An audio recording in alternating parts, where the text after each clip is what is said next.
अस्सलाम वालेकुम जी, डॉक्टर से बात कर रहा हूँ। आज की इस वीडियो में हम फास्ट मॉडल वर्ब्स को लेके चलेंगे। फास्ट मॉडल वर्ब क्या है? मॉडल्स ही हैं, लेकिन वो उनका ताल्लुक माजी से होता है। अगर कुड एक मॉडल वर्ब है तो कुड हैव जो है वो फास्ट मॉडल हो जाएगा। शुड फर्स्ट किया एक सिंपल मॉडल है प्रेजेंट में, तो शुड हैव जो है वो पास्ट में हो जाएगा। तो टुडे हम सिर्फ दो मॉडल्स को लेके चलेंगे। The first one is could have been, the second is must have been। अगर आपको याद हो, पिछली वीडियो में हमने could have और could must have को लिया था। अब बुनियादी फर्क क्या है? could have में जो भी पैटर्न बनता वो ये था कि उसमें परफॉर्मर नुमाया होता है could have, और could have been में परफॉर्मेंस नुमाया होगी। The same is the case with must have and must have been। must have में परफॉर्मर नुमाया होता है, यानी कि सारा जोर इस बात पे वो कौन बंदा वो कर रहा है। और मस्ट हैव बीन में परफॉर्मेंस की बात होगी, एक्शन की बात होगी, हुआ क्या। Okay, so we just focus on these two, could have been and must have been. जैसे आप देख रहे हो, ये मॉडल्स हैं, ये उनका स्ट्रक्चर है या बेसिक रूल है, फिर सेंटेंसेस हैं इंग्लिश में और उर्दू में। So let's start with the first could have been। अब इसमें as said in the previous lecture too, इसमें ज़ाहिर है कॉमन सेंस की बात है, चार एक पॉसिबिलिटीज बनती हैं सेंटेंसेस की। जुमले या पॉजिटिव हो सकते हैं, या नेगेटिव हो सकते हैं, या इंट्रोगेटिव यानी सवालिया हो सकते हैं। इंट्रोगेटिव में देयर आर टू पॉसिबिलिटीज, या वो पॉजिटिव हो सकते हैं या वो नेगेटिव हो सकते हैं। तो हम पॉजिटिव से स्टार्ट लेते हैं। कुड हैव बीन, इसका मेन थीम क्या है कि इससे मुराद हम देते हैं फलां चीज हो सकती थी, फलां काम हो सकता था। इसमें हम ये बात नहीं कहते कौन ये कर सकता था, बल्कि उस चीज पे फोकस करते हैं क्या हो सकता था। चीज बंदा भी हो सकता है। फर्स्ट के आप कहते हैं कि उसके दोस्त को बताया जा सकता था, तो अगर आप गौर करें इस एक्सप्रेशन में, दोस्त इज डूइंग नथिंग, दोस्त रिसीव करेगा इस चीज को। फर्स्ट क्या मैं कहता हूँ ये काम किया जा सकता था, तो इसमें ये काम जो है खुद कोई चीज नहीं कर रहा, तो यहां भी ये एक चीज को यानी कि सारा जोर एक्शन पे। पॉजिटिव टेंसेस में जैसे आप देख रहे हो, पैटर्न क्या है? ऑब्जेक्ट है, यानी कि वो चीज, फिर could, फिर have been और फिर third form. Right, object means receiver, जो चीज रिसीव कर रही है चीज। Object could have been in third form. अब देखिए सिंपल सेंटेंस आपको जहां लिखा है, तलबा को इत्तला दी जा सकती थी। तो कुड हैव बीन का बुनियादी, जैसे मैंने कहा, कॉन्सेप्ट क्या है? इसका ताल्लुक माजी से होगा, इसका ताल्लुक माजी से होगा, और कुड हैव बीन का ताल्लुक माजी से भी होगा और उस चीज पे फोकस होगा, करने वाले पे नहीं। तलबा को इत्तला दी जा सकती थी, या इसकी इंग्लिश जो है, अगर आप इस रूल के साथ में चलें, ऑब्जेक्ट यहाँ क्या है? The students, could have been, could have been, and third form of verb is informed। Simple सी इंग्लिश क्या होगी? तलबा को इत्तला दी जा सकती थी, the students could have been informed। When we want to say this thing, तो वाज को हम ये कह देते हैं the students could have informed, तो उसका मीनिंग बिल्कुल मुख्तलिफ है। उसका मतलब तो ये होगा कि स्टूडेंट्स इन्फॉर्म कर सकते थे। पिछली बात पर थोड़ी सी बात से कॉन्सेप्ट उलट जाता है। तो next is negative.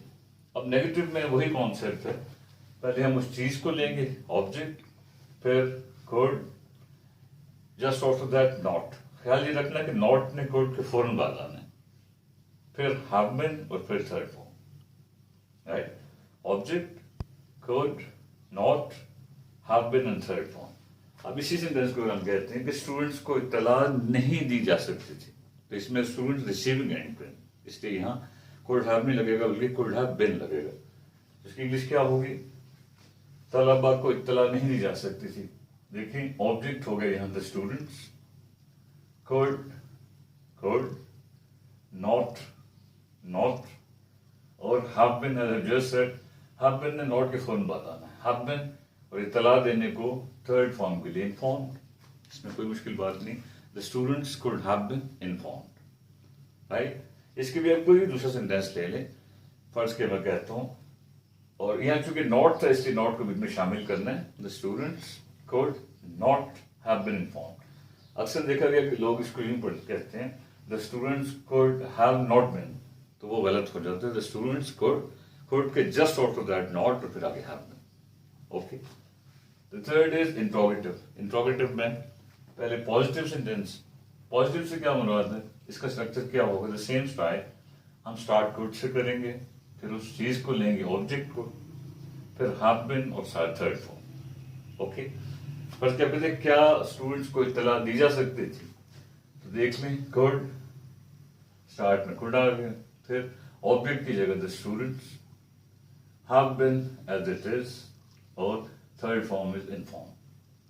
Could the students have been inform, तो इसमें you have to maintain this order, इसमें तरतीब अपनी यही रखती है।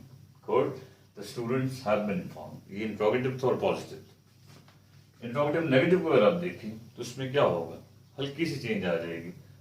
आप फर्स्ट किया, इसमें बेसिक रूल क्या बना, विल स्टार्ट विद कुड, आगे वो चीज, फिर नॉट, देन हैव बीन और फिर थर्ड फॉर्म। तकरीबन वही चीज है, नॉट का इजाफा है, लेकिन नॉट की पोजीशन सही रखते हैं। क्या स्टूडेंट्स को इत्तला नहीं दी जा सकती थी, तो हाउ वुड यू से, कुड, ठीक है, द स्टूडेंट्स, ओके, नॉट, ये देख रहे हैं, हैव बीन इन्फॉर्म्ड, ऑर्डर यही बनेगा। इसको अगर आगे पीछे करेंगे तो कौन सा गलत हो जाएगा, देखिए कुड, ऑब्जेक्ट हो गया the students, not have been informed, could the student not have been informed. इसमें समझने वाली बात यह है कि इसमें you are on the receiving end, आप रिसीव कर रहे हैं, परफॉर्म नहीं कर रहे। Okay, the next model must have been.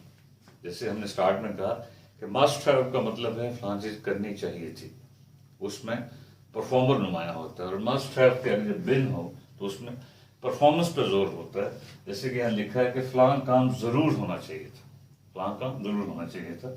इसमें भी वही स्टाइल चलेगा, पॉजिटिव नेगेटिव इंट्रोगेटिव है, इंट्रोगेटिव पॉजिटिव इंट्रोगेटिव नेगेटिव। अब देख लें स्टाइल वही है, वी आर जस्ट रिप्लेसिंग, इसकी बजाय हम ये चीज लगा देंगे। पॉजिटिव सेंटेंस अगर लें, इसमें क्या होगा, पहले ऑब्जेक्ट होगा, वो चीज होगी, फिर मस्ट, फिर हैव बीन और साथ थर्ड फॉर्म। फर्स्ट किया सिंपल सा जुमला लें, काम जरूर किया जाना चाहिए था। ऑल ऑफ यू नो के मस्ट का मतलब होता है थोड़ा स्ट्रेस होता है, तो इसकी क्या इंग्लिश होगी, काम जरूर किया जाना चाहिए, the work, okay, must, okay, have been और साथ third form done, the work must have been done. इसमें कोई कंफ्यूजन नहीं। अब इसी को फर्स्ट हम नेगेटिव में लें तो उसमें वही स्टाइल है, पहले वो चीज है, ऑब्जेक्ट से कंफ्यूज नहीं होना, सिर्फ चीज। वो चीज बंदा भी हो सकता है, चीज बंदा भी हो सकता है। पहले ऑब्जेक्ट है, फिर must, just after must not, then have been और फिर थर्ड फॉर्म। काम जरूर नहीं किया जाना चाहिए था, बात बाजी की हो रही। द वर्क मस्ट के फॉर्म वर नॉट और फिर हैव बीन और आगे done, the work must not have been done. अब इसमें जरूरी नहीं कि कोई चीज हो, चीज से मतलब कोई शख्स भी हो सकता है। फर्स्ट क्या मैं कहता हूं कि उससे नहीं इन्फॉर्म किया जाना चाहिए था, किसी बंदे की बात हो, यहाँ बंदा भी रिसीव कर रहा है, खुद कुछ नहीं कर रहा, तो हम क्या कहेंगे, he must not have been informed. इसमें अगर आप थोड़ा सा एक्टिव को पैसिव और पैसिव को एक्टिव बनाए तो बात गलत हो जाती है। इंट्रोगेटिव में पॉजिटिव में क्या होगा, कॉमन सेंस की बात है, हम स्टार्ट करेंगे मस्ट से, फिर ऑब्जेक्ट होगा, फिर हैव बीन होगा और फिर थर्ड। फर्स्ट किया, अब यही सेंटेंस लेते हैं, क्या काम जरूर किया जाना चाहिए था। तो हम स्टार्ट कैसे करेंगे, जैसे ये हमने कुड से स्टार्ट किया, यहाँ मस्ट से स्टार्ट करेंगे, मस्ट, ठीक है, ऑब्जेक्ट क्या है, द वर्क, फिर हैव बीन और फिर थर्ड फॉर्म है done, must the work have been done, क्या काम किया जाना चाहिए था। इसमें कोई ऐसी मुश्किल बात नहीं है। और ये इंट्रोगेटिव पॉजिटिव था। नेगेटिव होगा तो उसमें सिर्फ नॉट का इजाफा हो जाएगा। हाउ वुड यू से in case of interrogative negative sentences, must, फिर वो चीज और just after that thing not, फिर हैव बीन और साथ थर्ड फॉर्म। क्या काम जरूर नहीं किया जाना चाहिए था। देखें ये सवालिया भी है और नेगेटिव भी है, तो क्या होगा, मस्ट से स्टार्ट कर ले, must the work not have been done, कोई ऐसी मुश्किल बात। अब बात करती होता है कि इनसे पहले हम कोई WH वर्ड लगाते हैं, जैसे वाई, व्हेन, हु, व्हाट। उस लफ्ज को हमेशा हम स्टार्ट में ले आते हैं। ठीक, फर्ज किया मैं यही कह देता हूँ, काम क्यों नहीं किया जाना चाहिए था, फिर कैसे स्टार्ट होगा, वाई जी, उसके से हम स्टार्ट लेके करते हैं और बाकी ऑर्डर वही रखते हैं। तो इसका मेन थीम क्या बना कि ये स्ट्रेस होता है चीज पे, तो चीज can be in the form of person और थिंग, दोनों हो सकती है। आपने गौर करना है कि चीज, बंदा या शख्स जो है वो, या वो चीज एक चीज को रिसीव कर रही है या दे रही है। ओके, तो कुड हैव बीन मीन्स हो सकता था, मस्ट हैव बीन मीन्स हर हाल में होना चाहिए था, राइट। फर्स्ट क्या मैं कहता हूँ, बॉस को इत्तला दी जा सकती थी, तो क्या इंग्लिश होगी, the boss could have been informed. First क्या मतलब, बॉस को इन्फॉर्म किया जाना चाहिए था, the boss must have been inform. तो इस एंगल से थोड़ा फर्स्ट क्या इसको थोड़ा बदल दें, अगर आप कहते the boss must have inform, तो इसका तो मीनिंग है बॉस को इन्फॉर्म करना चाहिए था। The boss could have inform का मतलब बॉस इन्फॉर्म कर सकता था, तो यहाँ हम बॉस को नहीं उठा रहे बल्कि सेक्शन को उठा रहे हैं। तो इसको अब थोड़ा सा इस पर वर्क करें तो one can very easy grasp करें। Okay, thank you very much.